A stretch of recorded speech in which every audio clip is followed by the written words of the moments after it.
Tonight's episode of Board Chitless is sponsored by The Game Steward. The Game Steward is an online game store offering Kickstarter board games out of print and imported games at reasonable prices. It's time to play.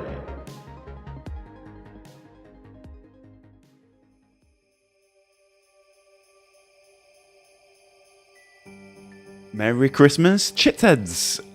Hope you're having a brilliant festive period. We've managed to get together to play some not very festive games. I'm Leki, and today I'm joined by Sam and Tristan.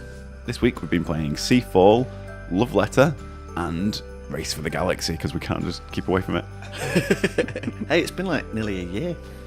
I'm sure it's been sooner than nearly a year. We could probably just actually check the podcast.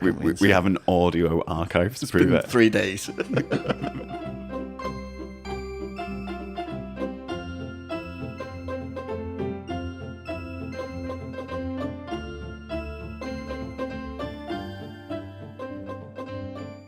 So quickly dipping into the SeaFall Legacy report, then we can't really say a lot without giving out loads of spoilers, but we can just give people a brief idea of what it's like after playing 2 games now, 3 including the prologue. So what's everyone's experiences been? Are you loving it, hating it, or too soon to have an opinion? I'm really enjoying it. This is my first experience of a Legacy game. You know, it's all quite new to me, and I was very sort of anti-Legacy, the idea of destroying things as I went along. But then I started to review how often we actually get some of the games to the table, and it seems like it's, you know, pretty good concept when you consider the size of our games collection. I like the way that the rules change as you go. It introduces more elements, more aspects. But on a basic level, I'm really enjoying it. There's enough meat going on with it. There's enough depth, and there's a lot of room for development. I'm quite getting into this, you know, quite enjoying this. But I believe it got a lot of bad reviews as well. Like, it wasn't as well received, but I think it's unfounded that. And I don't know whether it's just people didn't give it the chance, or, you know, get deep enough into the game to actually experience it. Or it could just be that people were expecting another Pandemic Legacy, and people who were massive fans of that may not have, you know, been as open to this sort of game. Yeah. No, for me, it's definitely a good one. I'm really enjoying it. We're looking forward to see where it's going. Yeah, Tristan and I covered that after we played the prologue. And again, we just kind of put it down to bigger IPs coming before it. People may be expecting more of the Pandemic sort of experience. I've not played Pandemic Legacy or Risk Legacy, so I can't really speak from that point of view. But it's based on different people's reviews before we played, I was almost like led to believe that the game came out of the box a little bit broken, or, you know, with stuff massively missing. But again, without seeing too much of what's going to go into it and with future games, it doesn't really seem like there is too much. I think tonight's game, I kind of like, you know, started to kind of pout a little bit because all the milestones kind of dried up, and then I thought, oh, there's not going to be enough game, but there actually was. You just had to kind of just get into it and get past the... Do you want to explain that a little bit more? So the milestones are essentially little story devices where you complete a certain objective. So that might be explore a certain amount on an island, or basically you just got to hit a particular goal. And then you'll get treated to reading part of the storybook out. That'll give you a little bit of flavour for an extra rule set, or it might actually introduce a new rule. And a big bump in glory points. That's it, big bump in glory points. So you usually, instead of getting 1 glory point for completing a build action or for raiding, you'll get 3 or 4, which can be a tremendous boon. And you'll also probably get a little sticker to put on your character or to put on the board. So it just helps to progress the game a bit quicker. But because of the way our second game started, we only had 1 milestone left, and Dave got that straight away. So I was like, well, there's no point in playing now. And there was some serious dummy spitting going on. There was a little bit. But it was a huge lead. I mean, he was like 6 points ahead of everyone at the start of the game, and it was an intimidating lead for the rest of us. It was like, oh well, and that was the last milestone at that point. So there was no real easy way of just jumping up and grabbing those 6 points and catching up with him, was there? Yeah, exactly.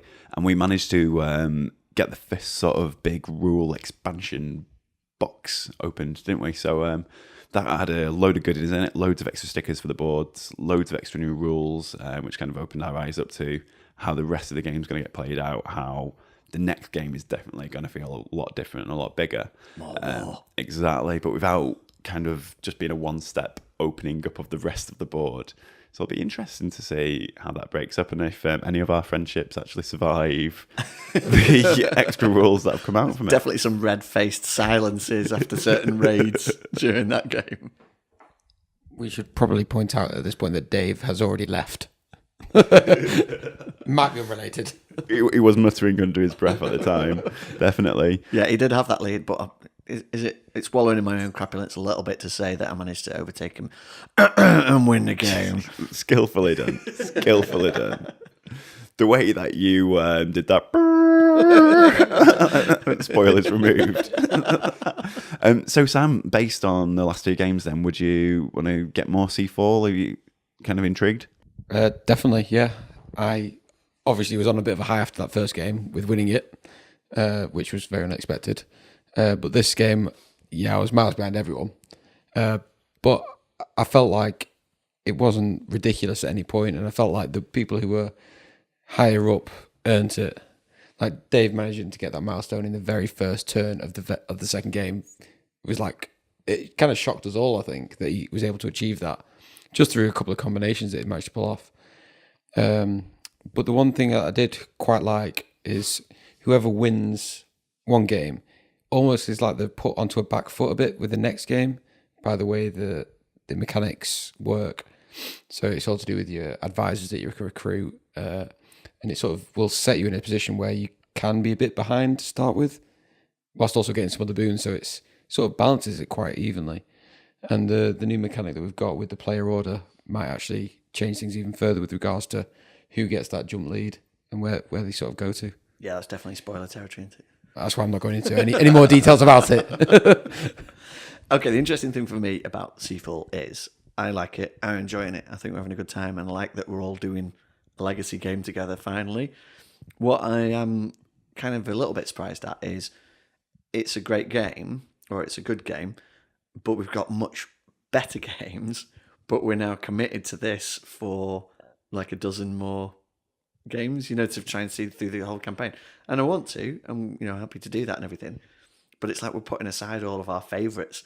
And I even think maybe, for example, Merchants and Marauders is the better seafaring adventure game. I'm not sure. I'm not 100% convinced on this yet because we haven't seen all of SeaFall. Yeah. But there's a definite part of me that is really enjoying it, and I do want to commit to it. I do want to see it through. But I'm also sort of thinking, oh man, we could be playing Spartacus, we could be playing Fireteam Zero, we got all these other games and stuff. So it's almost, this isn't particular to SeaFall, but just like legacy and campaign games in general, when they consume your attention and your time like this, they're like table hogs, it's like, thou shalt play no other games but me, kind of thing. And I think that part of that is that the impression I'm getting from legacy games or these big campaign games is you're starting off and playing a very simple game. It's few rules, and you kind of think it's a bit underwhelming, especially for seasoned gamers. And it's only when the game gets going that you really start to feel the crunch of it. Whereas your other games, like your complete games, like Spartacus or Merchants and Marauders, where it's a one session type thing, is you've got that full immersive experience in one go. So I think it's just two different ways of playing. I like the campaign. I like the way it's building, and I quite like this legacy idea of it changing, and it's like doing the old style D&D campaigns where you're starting from nothing and building up and going through that, and it changes permanently as you go. And now, obviously, this you're destroying it at the end. You can't just go back to the start. But I think what I'm hoping for is in the next game or two, it'll reach a point where it's better than those other games, and then it will go beyond that. The more stuff that goes into it, it'll get even better and better. Yeah, I'm hoping for it, but we'll have to wait and see if it delivers. We'll be very invested in it because of all of the empire and everything that you've built, and you naming all the cards and all that kind of stuff, and getting those little stickers and everything. Leki, what were your opinions when we first opened that first expansion box and got a load of new content and rules to pile into the game? It was nice because it was so heavy. It actually felt like there was going to be loads in it, and there was. I thought they were going to tease out a few things, but it seemed to be like a good deck of cards, a couple of good decks of cards. There was a whole like extra rule sets, and then there was a lot, seeing a lot of islands in there as well. So it's given us a lot to aim for, I wonder how quickly we'll kind of burn through some of the content, like the extra milestones and things, before the next box is opened. Obviously, like I think it's got to be set up so when you've just done one, you'll open the next one straight away. But which is that magic milestone that opens up the next one? It's going to be interesting to see, really. But I'm quite excited to get back to it. It'll be interesting to see, because the way that I was looking at the legacy games was that what'll keep you going back would be the fact it'll be a different experience than playing like Emergence and Marauders or Dead of Winter sort of games where, like you're saying, they're a bit more complex. They've got loads of moving parts in them, but they've got their own identity and feel. And there's a lot of like air punch moments, especially playing Spartacus. But with the legacy game, it just seems to be just teased out a little bit. So I think those experiences will come. It might like just more take piecemeal. Exactly, yeah. And I suppose the real sort of like ideal would be, you really had to be there moments. So we could speak to someone that had played SeaFall when they, we'd be telling them about this brilliant thing that happened during our game, but they wouldn't get to experience that because their board was set up in a slightly different way. Right. We've had a few things where some of the resources have probably been a little bit too clustered than what you'd normally feel comfortable with in a board game, but that's how random selection Dems works. to breaks. Exactly. So we'll see how it comes out. There was no extra little plastic bits in one of the boxes. Oh, what is this? A spoiler? I think it might be. So yeah, that was a little bit disappointing. Yeah, we want to see working cannons in one of those boxes.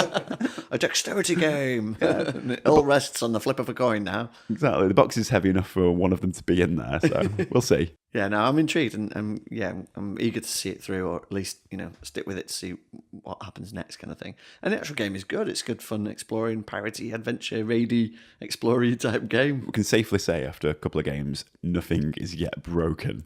So we'll keep on exploring those uncharted seas, and we'll let you know if we do find anything to really stick your nose at that.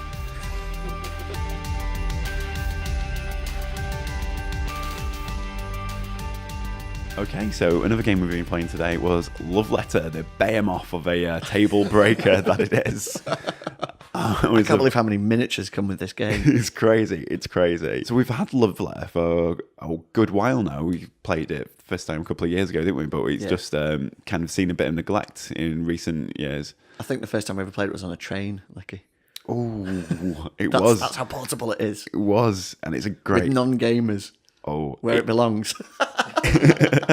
It's a great game for that. Sorry, I jumped ahead there. There's no problem whatsoever. So, Love Letter, for anyone that doesn't know or can't remember, is a game for 1 to 4 players. 2 to 4. 2 to 4 players. 1 to 4 players. 1 player would be rubbish.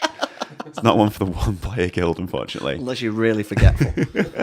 But it's a game in a bag that will fit in your pocket. There's about 16 cards, a quick rule book, rule slip explanation, and a couple of chits just to keep tabs on who's winning.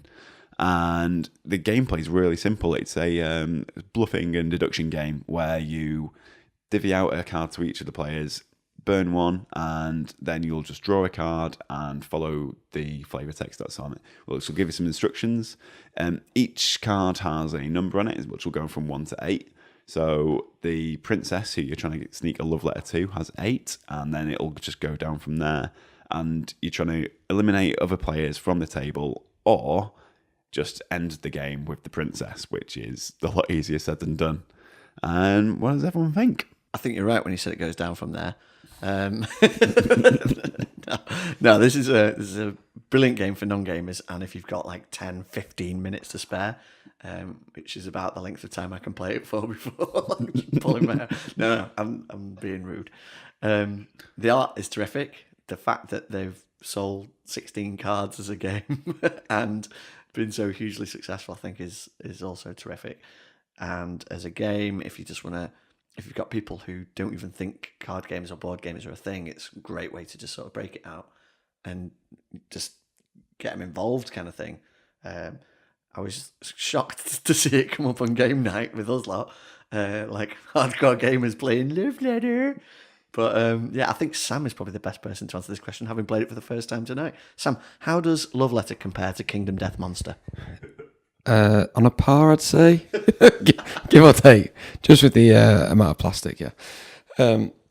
No, it wasn't. I'm going to be really negative now. It didn't do anything for me at all. And if I was wanting to play something as light as that, I'd go for Citadels. Right. And any time, it just feels like there's a little bit more going on in Citadels than just flipping the cards. You've got the secretive element, but then you're also doing points as you go. It's not just discarding cards and picking up cards and hoping you've got the right one at the end of the game. And I mean, I can see the appeal for non-gamers and sort of an introduction, a quick one, family around the table, whatever. But we are gamers, and it just is too light for me. I wouldn't mind if I never played it again, to be honest. It just is without being horrible about it. It's just not.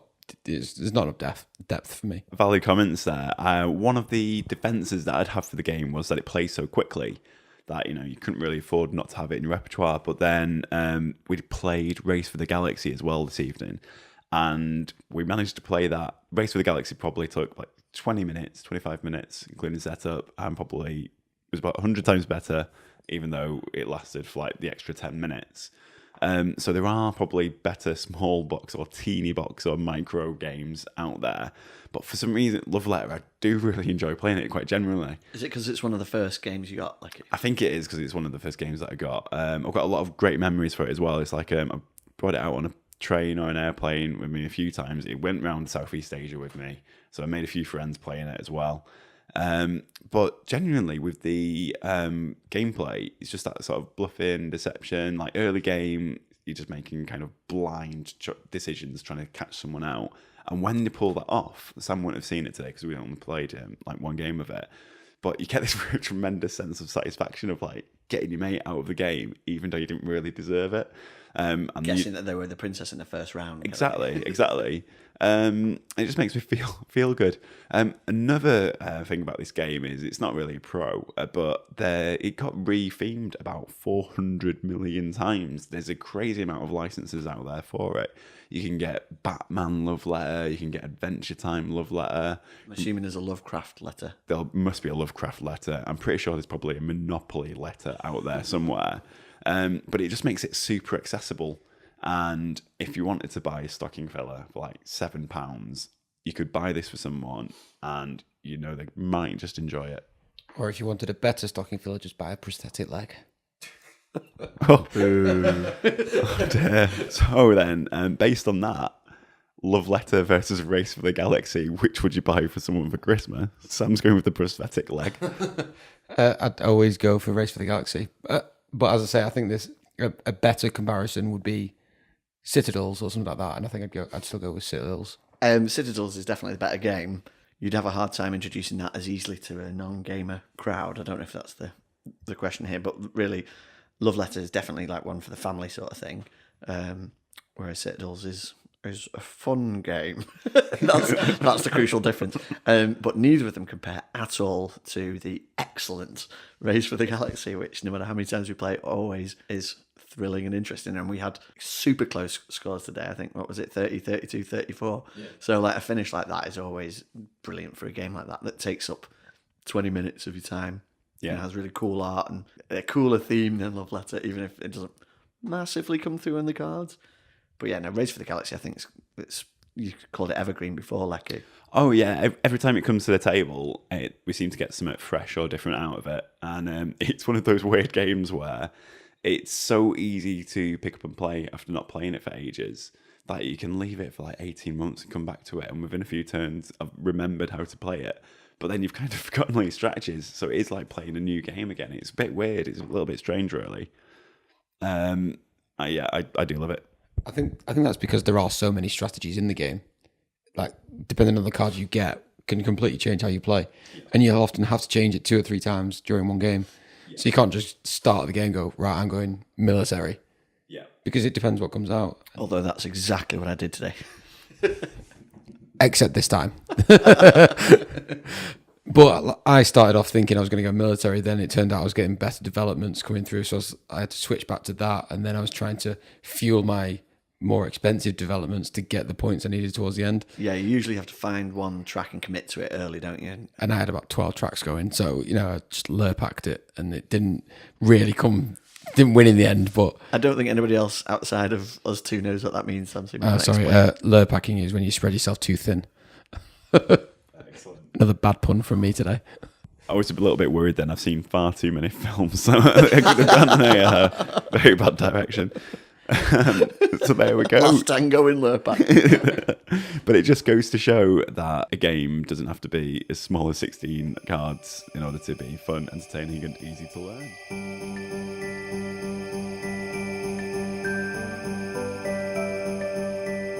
So it's Christmas Day and we're all in Tristan's living room, warming ourselves by the fire and enjoying some hot chestnuts. Quick question. How many Christmas-themed games are there? Can you think of any? The only one I can think of right now is Dead of Winter with the drunk Santa Claus character. And I can't think of it actually being implemented as a theme at all, even as like a separate license or anything. There are loads of fan-made Christmas things online on Board Game Geek for games like Eclipse. Do a fantastic army of Santas, and I've not actually played it, but they've got a whole Christmas-themed race, like Civilization race, and somebody's done the same thing for Scythe as well. I think the Eclipse one was like a semi-official release as well by the guys who designed the game, and also Flying Frog Productions did a villain for A Touch of Evil, which is the Nutcracker, and it's clearly like a Christmas-themed, like Clockwork Warrior sort of thing. So there's loads of like cool Christmas-themed game variations out there. But in terms of an actual Christmas-themed game, I'm not sure the longevity on that. Yeah, officially published games that can't be found in a bargain bin on Boxing Day might be a bit trickier. I wonder though if it's legacy, you throw it in the bin immediately after playing. Yeah, basically, if a Die Hard the board game exists, then that's probably going to be the closest, isn't it? If it doesn't exist, it should.